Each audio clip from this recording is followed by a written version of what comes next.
বিসমিল্লাহির রহমানির রহিম। সীমা কিচেনপুর।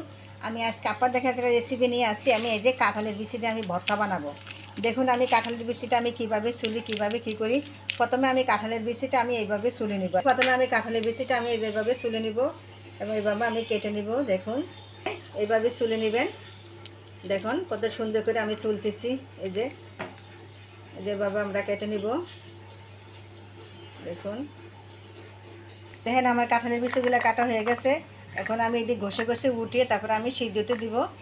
তাই আমি এখন কিছু গরম পানি বসিয়ে দিব। এই যে কাঁঠালের বিচিগুলো আমি গরম করার জন্য কিছু পানি দিয়েছি। তাই আমি এই যে যাতে কালা যাতে নষ্ট হয় তাই আমি কিছু পরিমাণ হলুদ গুঁড়া দিলাম।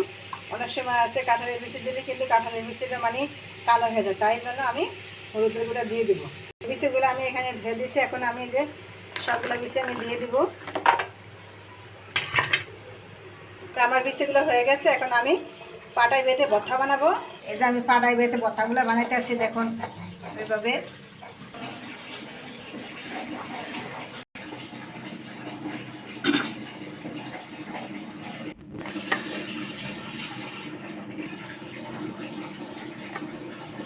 তো আমার এই যে ভর্তাটা বানানো হয়ে গেছে। এখন আমি পেঁয়াজ মরিচ দিব মরিচ। এই যে পরিমাণ মতন আমি লবণ দিব। আমি সরিষার তেল পরিমাণ মতন আমি সরিষার তেল দিয়ে দিব। গুলো উপকরণ আমি মেখে নিব। এভাবে মাখা নিতে হবে। এই দেখেন কত সফট হয়েছে।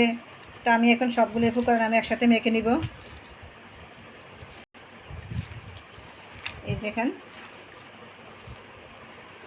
তো আমার এই যে কাঁঠালের বিচির ভর্তাটা হয়ে গেছে। দেখুন কত সুন্দর কালার। প্লিজ আমার মতন আপনারা এইভাবে বানিয়ে খেয়ে আমাকে কমেন্ট করুন। আমার ভিডিও যদি ভালো লাগে তাকে আমার চ্যানেলটাকে লাইক কমেন্ট করুন, সাবস্ক্রাইব করুন। আল্লাহ হাফেজ।